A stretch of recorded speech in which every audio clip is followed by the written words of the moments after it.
Gerçekliği ispatlanamayan Philadelphia deneyi. Tarih 28 Ekim 1943.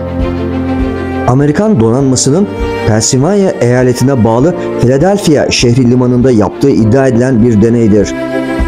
İddiaya göre donanmaya ait bir koruma destroyeri olan DE-173 sınıfı 1240 gross tonluk USS Eldridge birkaç dakika içerisinde 600 kilometreden fazla bir uzaklığa gidip tekrar geri gelmiştir.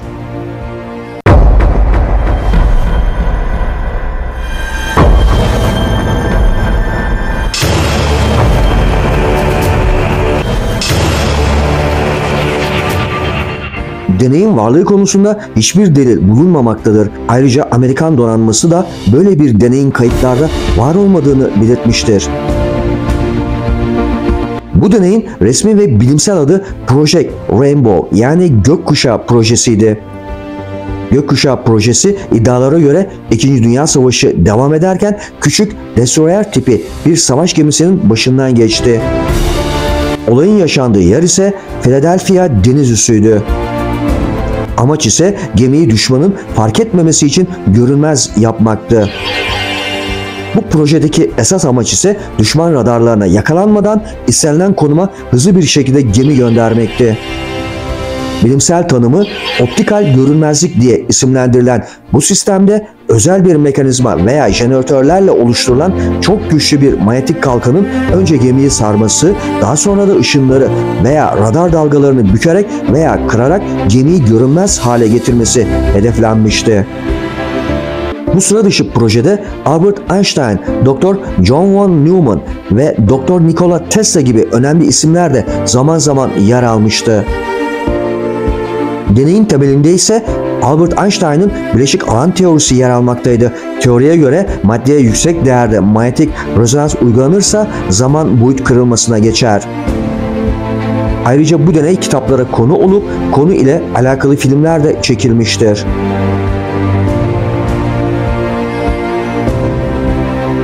Olaylar 1943 yılı Haziran ayında başladı. Geminin ön top taretleri altına 2 adet devasa boyutlarda jeneratör monte edildiği iddia ediliyor.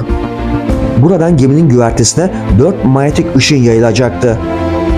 3 RF vericisi güverteye monte edilmiş, 3000 adet güç artırıcı tüp 2 jeneratörün oluşturduğu gücü yayacaklardı.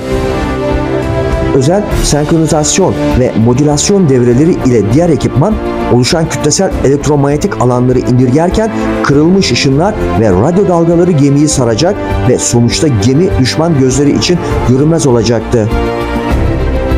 Deney 22 Haziran 1943'te sabah saat 9 sularında jeneratörlere güç verilerek başlatıldı.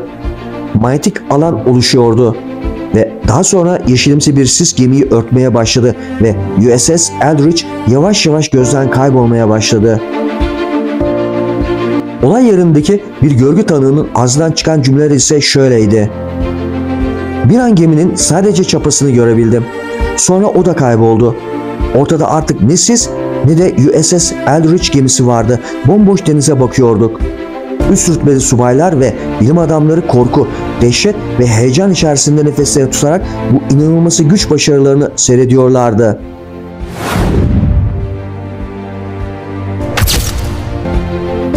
Gemi ve mürettebatı hem radarda hem de gözlerimizin önünde kayboldu. Her şey planlandığı gibi yürüyordu. 15 dakika sonra emir verildi ve jeneratörlerin şalteri kapatıldı. Önce hiçbir şey olmadı. Arkasından yeşil sis tekrar ortaya çıktı ve USS Eldridge yeniden görünmeye başladı. Sis azalırken bir şeylerin tuhaf gittiğini hissediyorduk. Hemen gemiye yanaştık. İlk önce mürettebatın çoğunun geminin küpeştelerinden sarkıp kustuklarını gördük. Diğerleri ise geminin güvertesinde şaşkın şaşkın dolaşıyorlardı. "Hiçbirinin bilinci yerinde değil gibiydi," dedi. Yetkili ekipler gemiye girerek bütün mürettebatı kısa süre içerisinde uzaklaştırdılar ve yerlerine hazır bekletilen yeni bir mürettebat aldılar. 1-2 gün sonra yeni bir deney yapmaya daha karar verildi.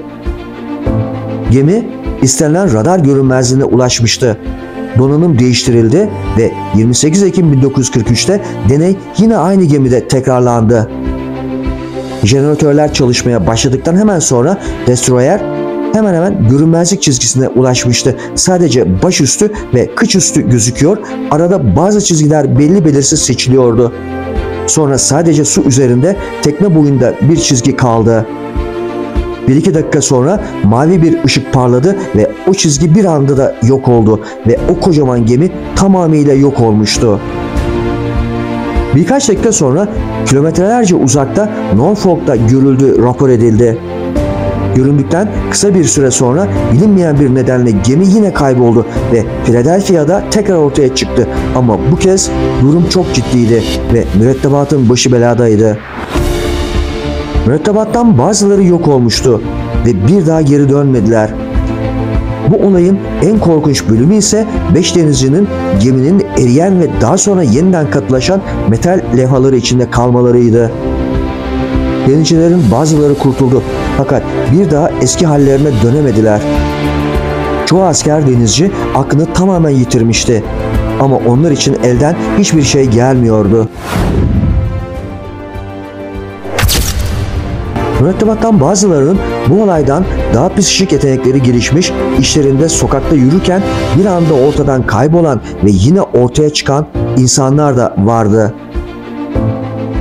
Eğer bu deney yapıldıysa söylentilerin ardındaki gerçek tanıklar susmaktadır ve belki de Türkiye'de de yayınlanan Yok Oldu, Thin Air kitabında anlatıldığı gibi çıldıran ve inanılmaz değişimler gösteren mürettebatın çoğu ölmüş veya gizli bir yerde ölümü beklemektedirler.